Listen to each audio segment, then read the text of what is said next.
Hello and welcome to another edition of Parson's Progress. And progress, I think, is occurring.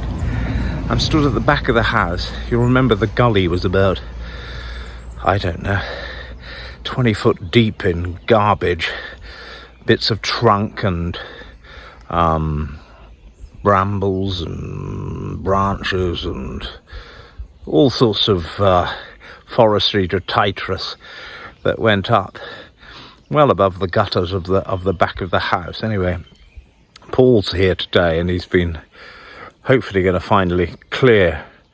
He's been here on a previous occasion and started at both ends, and well, today I'm hoping he can punch through. I'll show you what's been done this morning. And so there's the back of the house. This is that back wall you couldn't even see at all. This has all been cleared, this bit here.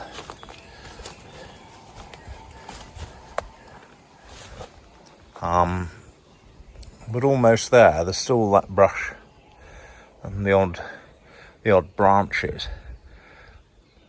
But he's cracking on. That's all going to have to be pulled out and cleared. So quite a bit of work still to be done. I'm hoping this wall here will form the back of the chapel. It's actually the log store at the moment. And what Paul's been able to do is chop up further wood. There's all my wonderful rubberage. Huge great boulders. I'm sure I'll be able to use them in some other fashion. But he's put his chainsaw to good use and created this little pile here.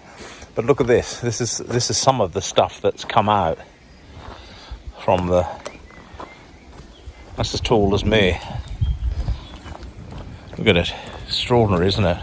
And of course, all this new path was done last week, as you'll recall, and sweeps round there. That's quite a bit. This doesn't really give you an indication of just how big that pile is, but a pile it is, nevertheless. There comes Paul, ready for more action. Overcast day, it's not rained. I realised I left all my tools out last night and the tailgate of the Land Rover down, but not to worry, I think it's dry. Now then, how are you doing? Struggling. Enjoying myself, I'm loving it. You almost punched through now. Almost, yeah. What they've done, they've dropped flash, tree on top, flash, and then another tree on top. It's all compact in there. Yeah. Yeah. But you're doing well. I will win. You will win. Above the house I can see a tree rustling. This can only mean one thing. Paul is attempting to remove that thing there.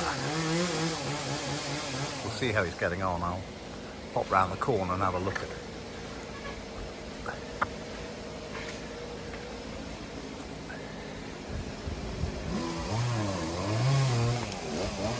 I like the sound of industry.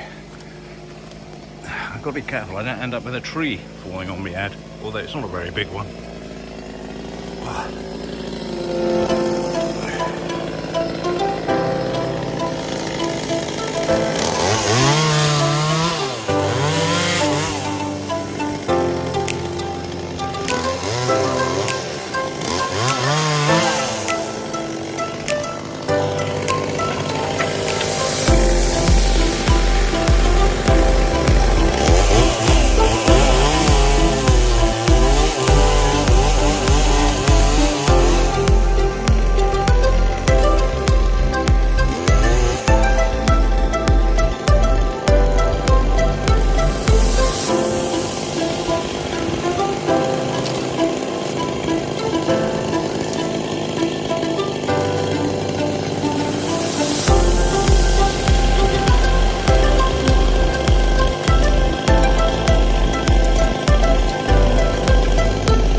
get out of the way, Paul.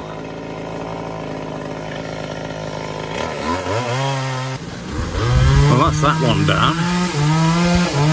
Only took the gutter out.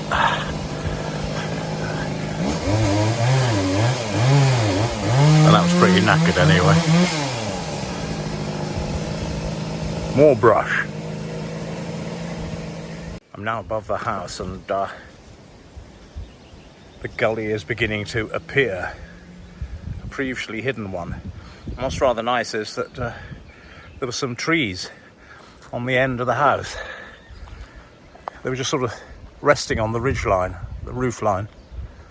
And they've gone, and that makes a lot of difference, really. Makes the place look a lot less tumble down. There's not a single slate missing from that middle bit of the roof, but there are some on the end, which you can see. I can't probably get to the ones at the top, but those ones at the bottom I should be able to reseat myself.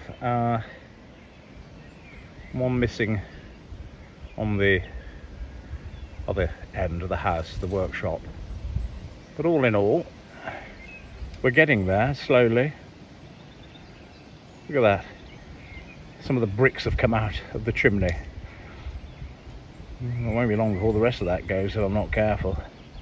That one's not so bad, apart from the fact it looks like it's got an elm tree growing out the top of it. I need to get somewhere up there quick and solidify those chimneys.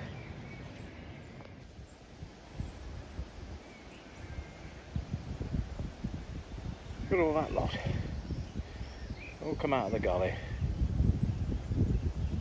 At least it's all nicely out of the way there.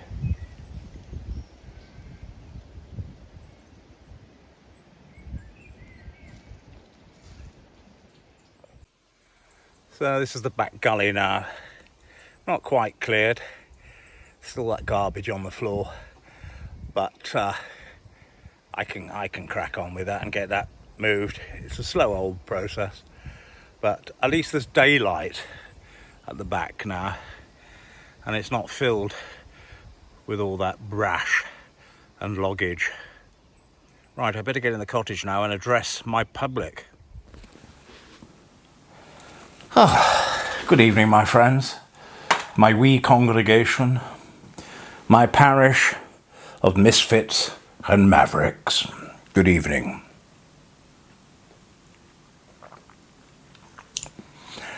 I'm drinking IPA because it's bloody hot out there. I've just got in. I've been dragging trees around the place. Today was a day of mixed blessings. I'm smoking me Turk's Head meerschaum. Not try and not break this meerschaum like the other one. This is alright, this one. You can unscrew this one. It's got lovely colouring on it.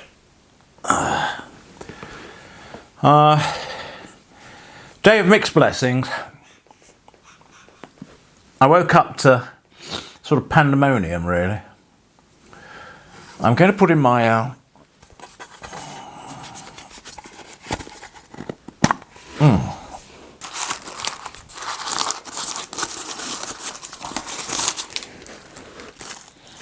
Samuel Gow's Perfection into my meerschaum. Well, I didn't have time to do my meditation today, and I haven't stopped since I got up. Primarily because I bounced out of bed and thought, well, before I meditate, I'll move my cougar. It's just sitting in front of the lower gates. And the reason why I leave it there is because if anybody was going to try and nick the Land Rover, they can't get out the gate. They'd have to nick the cougar too. Anyway, so I got up, but then I thought, well, Paul's coming today to do some work on the house. Paul, you've seen him on the video I've just shown you. And he sort of comes down that track and parks, nearer to the house.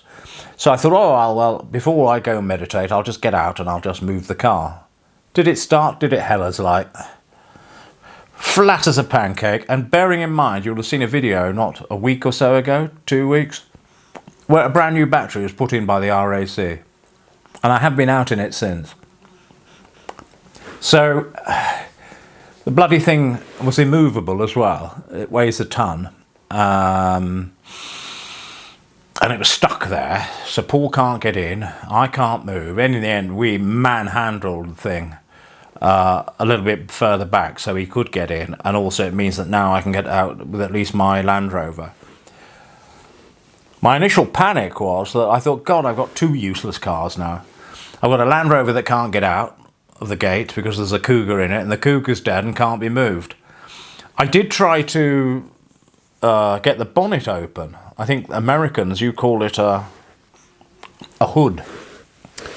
I think that's right, isn't it? Anyway, again, modern cars, useless. In order to get into the bonnet of a cougar,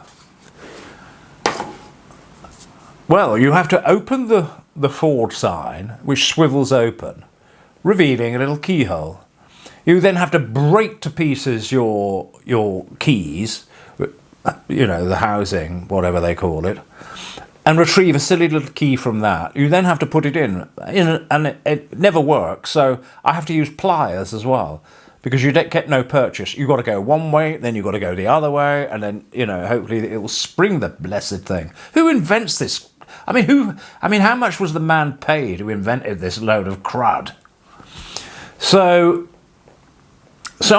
I thought, oh, no worries. Well, let's just jump it and then start it up or whatever, and then I can reverse it, and I'll get my, you know, I'll recharge the battery from the mains or something. Anyway, none of that happened. So, you know, I swivel, break open the remote control housing, get the stupid little key out, put it in, go and retrieve my pliers. Well, I go to do that, and the key barrel just fell into the bonnet, into the engine bay. It's got a bloody little hole in there now, and a bonnet that can't open. That's how I started my day. Oh dear, so I just thought, oh yeah, it's going to be one of those days, Lord. Okay, I get the message. So, and I wasn't even awake.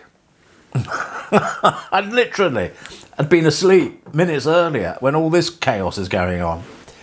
So,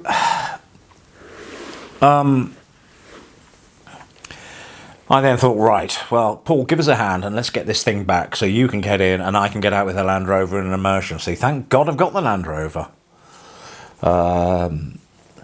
And then what I thought I would do, and in fact what I did do, was get in touch with the people who put the RAC, who put the, for my American friends, that's the Royal Automobile something or other, or Royal Association of Cars, or I don't know what it stands for, RAC. They're like a breakdown service. Anyway, so I go back into the caravan. I thought, this is ridiculous, you know, a brand new battery. I mean, it shouldn't be dead as a dodo like that. And there was no lights left on or anything else. The only thing I think that's on is the alarm that just bleeps, the little light. There was nothing, nothing was left on or. So I managed to, I couldn't get hold of the fella that came, a nice fella called Harry. He's the one that put the blessed battery in.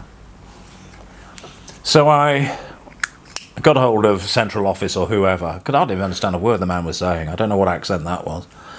And but I'm street enough to just about get the gist of what he was saying. So I basically just said, you know, you guys put a battery in and the ruddy thing isn't working properly. So they're going to come out, but they couldn't come out today. They can't come out tomorrow. God willing, they'll come out Monday. I've got enough food, water and essentials here. I've got the Land Rover if anything hits the fan between now and then. But he's got a problem, because even if he comes with a new battery, he won't be able to spring the bonnet without dismantling the whole of the front of the car, or jagging up, getting underneath and fiddling around. I have no idea. Not my problem. We'll see what they say. But it could be a towing off job, which will be a pain to a garage. That's going to cost. And you have to ask yourself, is it worth it? You know, with a second-hand Cougar. Nobody wants a second-hand Cougar. If I was you, if you take one bit of advice away from this video today, avoid cougars.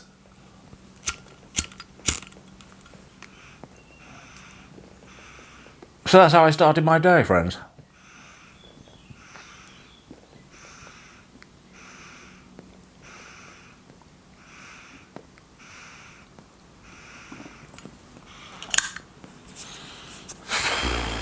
So, and then Paul, I said, look, you better crack on. There's lots to do. And I said, don't worry about me. I'll sort all this out. Don't worry about my car. And he did. And you've seen it on the footage.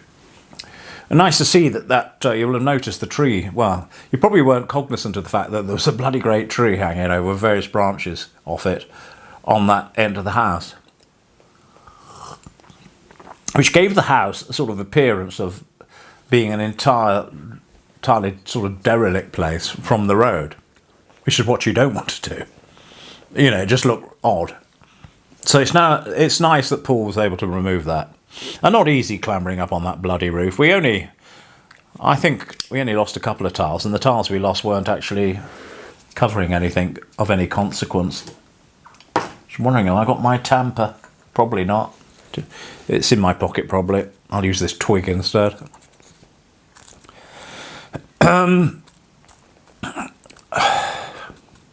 Yeah, ropey start to the day, and I thought, well, let's just deal with what's in front of us, and that is to get on with the renovation. You know, cars are car. I mean, what's upsetting is, you know, just when you think, you know, this car, this battery has been an ongoing saga, you know, and just when you're exultant that you think you've cured it, the very same problem just crops up again 2 weeks later. You haven't cured anything. You paid all that money, you've cured nothing. It will get cured. But I was minded maybe just to get rid of that car altogether. With anything, what do you get in its place? I mean, that's a four-wheel drive. And apart from that bloody battery, it's a very smooth, comfortable, lovely, you know, drive. Air conditioning, everything works. Radio works, air conditioning. It's comfortable, quiet, smooth. You know, and you're not going to get much for it. It's quite old now, I think. I think it's about 212, that one. And what would you replace it with? I mean, I could have the Land Rover as my everyday drive, but I get very nervous if I've only got one working vehicle, and if the Landy goes, then I'm stranded. But then I thought I could get a quad or a tractor. And I thought, well, in worst case scenarios, I could go out in a quad, or I could bimble down to Wentner, a little hamlet not so far away, which has a general store. I could go out shopping in my Massey Ferguson if push came to a shove. Well, I just don't know. I'll probably just do the sensible thing, which is just sort that battery out and use the Cougar till it dies. Ah, dear me. So anyway, that's been it really today. I did try and put a new wick into that petrol lighter, not my Zippo, the one I showed you, was it yesterday? No, it wasted time. You have a little hole where the wick goes, but you try shoving some wick down it. Now the wicks I ordered had like copper wire within it, which I thought, marvellous, that'll strengthen it so you can just push it through the hole. But all it does is shred the actual wick as you're trying to shove it in. Now there is a very complicated way of doing it, but this is where you get wire around it, some wick, and put the wire into the wadding and pull it through the petrol hole. But that only really works if the petrol hole is underneath where the wick goes in. Otherwise, if you're going at a diagonal, again, you could end up in all sorts of a world of pain. But what I did in the end was I just cut off a little bit of wick with the copper, and I got rid of the copper, and with me pokey bit on my pipe tool, I just pushed a little bit, as much as I could, which got a reasonable flame, but it's not sitting in there properly.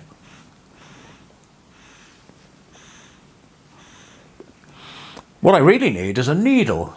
I don't think I've got a needle in the whole place. I don't know. I haven't even got a badge which would have a needle on to shove down that. It's a tiny little hole. Because what I thought is if I got a wick which doesn't have all that copper nonsense, I could take a needle and that, you know, and hopefully get some purchase and get the blessed thing down there. And that would solve the problem. Now I know what you're thinking. Is this all you have to worry about, Father? When there is plague and pestilence and death and turbulence around the world and wars and rumours of wars. Well, that's true. And you'd be right to tell me off. Worrying about lighters and wicks and car batteries. But you know, when you're living your life, that's exactly what you do worry about, don't you? You worry about your kids' homework, about them playing truant, who they're going out with, who they're seeing, what they're doing up in that bedroom, on that webcam. What strangers are they talking to? You worry about all sorts of things. You go around supermarkets worrying about this is 20p extra than it was last week. So we do. We're allowed to worry about the minutiae of life, as long as we appreciate our blessings, of course, and that we are most blessed compared with most others. And I always remind when I'm becoming frazzled, I just remind myself of that. I count my blessings. Do you remember that? Do you remember that old saying, count your blessings? Some of you old timers, you'll remember that song, count your blessings, count them one by one. Do you remember that? You old timers. So yeah, I'm really rambling because, well, my brain hasn't kind of settled really. It was, you know, those days where you just fall out of bed and you're immediately in mission mode and you don't stop. You've got to sort of come down from it a bit, haven't you? Well, maybe my IPA will do that for me in this pipe, which is smoking very well, thank you. I like my Turk's Head. I don't smoke it often enough. I put it up and I forget I've got it. It's above my head in the caravan, in a cupboard. I had a bit of a tidy up in the caravan today. It's very easily, when you're living in such a confined space, it doesn't take long before the chaos starts to take over. You've got to keep on top of it, haven't you? When I used to be a yachtsman, I remember doing my skipper's course years ago in the Irish seas. And we used to have a saying, didn't we? Everything has a place and everything in its place. Well, that's caravans for you as well. I failed my skipper's course, by the way. I'm not surprised. The amount of whiskey I drank. Well, we kept pulling into these Scottish islands with all these distilleries. What's a man to do? To be honest, I wasn't ready for it. I applied for my skipper's ticket far too early. I did enjoy it, though, the high seas. I never got seasick. I would be out there in force 8s, 9s, and the bloody boats like this. Everybody else would be below deck puking up, and I'd be at the helm. Once I worked out the mathematics, but the further it goes that way, the more weight you've got on the keel going that way, I didn't care. It was marvellous. All the rain beating down on me, wet through, the wind whistling through the ruddy wires on the mast. Used to be lovely. I've been in some hairy situations in my life. I never felt I was going to die when I was on a yacht. The nearest I got to sort of death doing it was not mountaineering, I was up a hill at the time. Buckden Pike in Yorkshire. And I'd gone up with my dog Purdy, and I thought, oh, well, I'll go up, see what's up there. I think there's a downed Lancaster up there, but that was on the other side of the plateau at the top. I wanted to just get to the cairn at the top. Anyway, I got to the cairn, okay. And I went quite a long route up. And I thought, well, I better come home. And it was about 4 o'clock, and we're talking about winter. It's getting dark, practically dark. And I thought, oh, well. And then I saw some people as I was going down, and I thought, oh, I'll go down. That looks like a quicker route down to the village far below. You could see the twinkling lights. What a mistake. Next thing I knew, I was plunged into darkness. And then I thought, well, if you just keep going on that diagonal, you've got to hit a road sometime. Big mistake. The mud was about a foot deep. It was sucking my hiking boots off. Poor old Purdy was on a lead. God love her. I think she was on a lead. Was she on a bit of string at the time? I don't know. I was worried about her. And I didn't want to use up my battery on my phone either, you see. So... And that was dying quickly. I'd run out of water. I was hungry. I was severely dehydrated. I spent hours going that way and realised it was futile. I was getting nowhere. And it was so slow. So I thought, oh dear, there must be another way. And I still saw the lights. I thought, well, maybe I can brook the... There was a stream going down and waterfalls and various things. And I thought, maybe I can go over that. What I nearly did was end up going over the waterfall. Purdy with me. Couldn't see a damn thing, pitch black. Didn't want to use up the battery by using the torch on the phone. Things were getting a little bit hairy. Then after narrowly escaping, going over the waterfall, as I say, pitch black, I thought, well, I'll follow the watercourse up the mountain and see if I can get across at some point, which is exactly what I did. So I got over the other bank and plopped myself down. I thought, well, that's that. I thought, we can forget going that way. And a few hours had passed, you know, by this time. Getting later and later. No radio contact, no signal on the mobile. Because I thought, this is the time when you phone for a chopper. I was tired and weary and dehydrated by this point, and there was very little in the tank. And I thought, there's nothing for it. You're going to have to go back up to the summit and try and go back the way you came. And I can remember an extraordinary moment where I was lying on my back and Purdy next to me, and I thought, this is it. We're done. This is it. This is the end. I really did. I thought, I don't have enough energy to go back up to the summit. And then the most surreal feeling encompassed me as I looked up at the stars and the moon.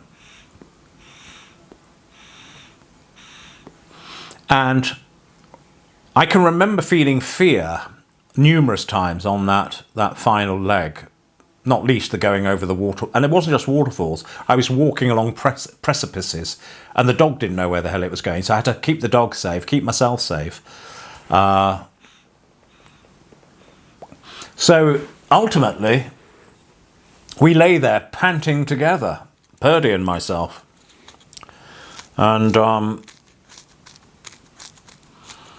once I'd sort of given up and thought this was it, I'm going to die, I actually made an act of confession.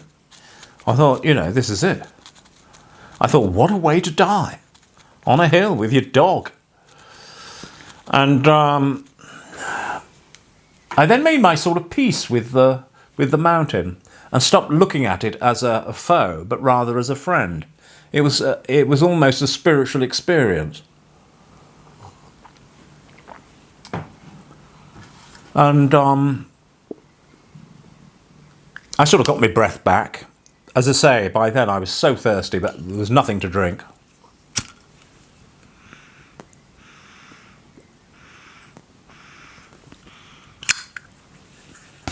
And I just made a resolve. I thought, look, and it was like this, you know, and you need energy to go up anything that is like that, including my track. Times that by about 60, 70. I said, well, I know where the summit is. Even if I have to go up there on my hands and knees, I'll go in that direction. And that's exactly what I did. I was literally on my hands and knees with Purdy ascending the mountain. because I had no energy to sort of make big strides. And then I told myself, well, and when you get tired, just stop and rest. And that's what I did. Go up 10 pace, stop. Go up 10, stop, rest, have a look around, go up again. And I just kept going and going and going until I recognised a stone wall. And I thought, I wonder what's on the side of that. I probably can start going sideways now. I was near enough the summit. So I thought if I start going that way, Buckden was behind me, Buckden, I will come across some sort of a track. And that's exactly what happened. I literally had to practically throw Purdy over the stone wall. She was used to that. I didn't throw her over, but I lifted her up and she had to drop down the other side. You know, throw your knapsack over the other side, then haul yourself up and get over. And I walked along that. There was a stone wall going up that way, a stone wall. So I hugged that stone wall. And when I got to the end of that one, what I did was, and it's an old trick, I suppose, of mountaineers, is that if you don't look down directly on the grass, if you look to the side, the moonlight and the starlight will illuminate a path. If you shine a light on it from your torch or anything else, you won't see it. So by darkness, the indentation will show itself. And that was quite extraordinary. So I followed that path.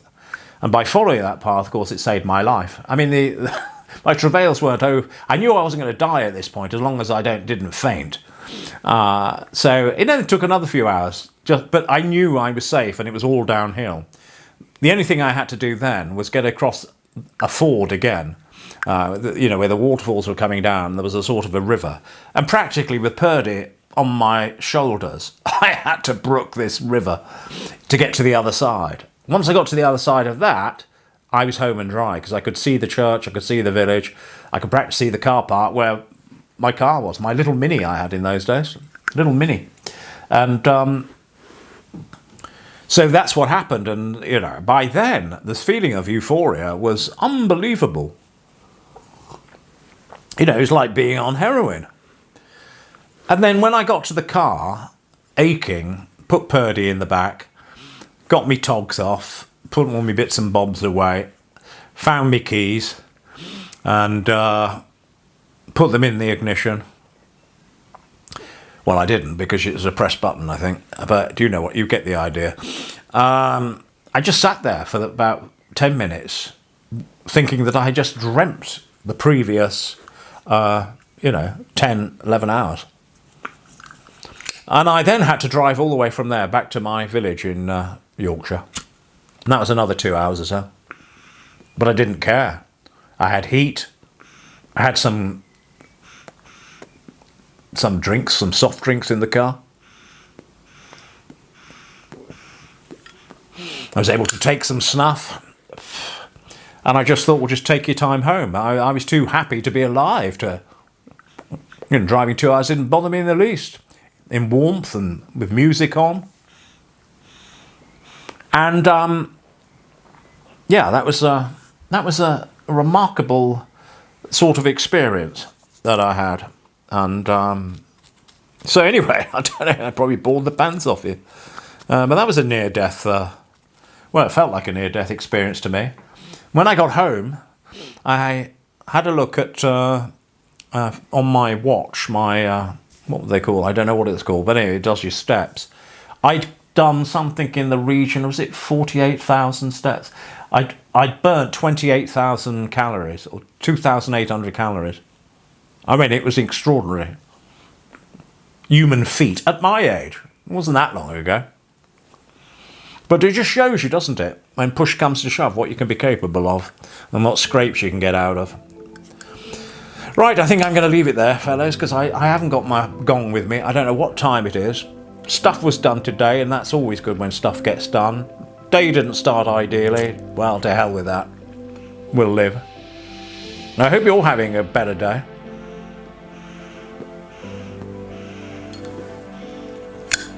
I'm going to put my feet up. What day is it? Saturday. I might try and go and find a film to watch. I think I'll have sausages tonight. They need eating up. Anyway, friends, God love you, God keep you, God be with you, and God willing, I'll see you on the next video. This is Father John signing out. See you tomorrow night.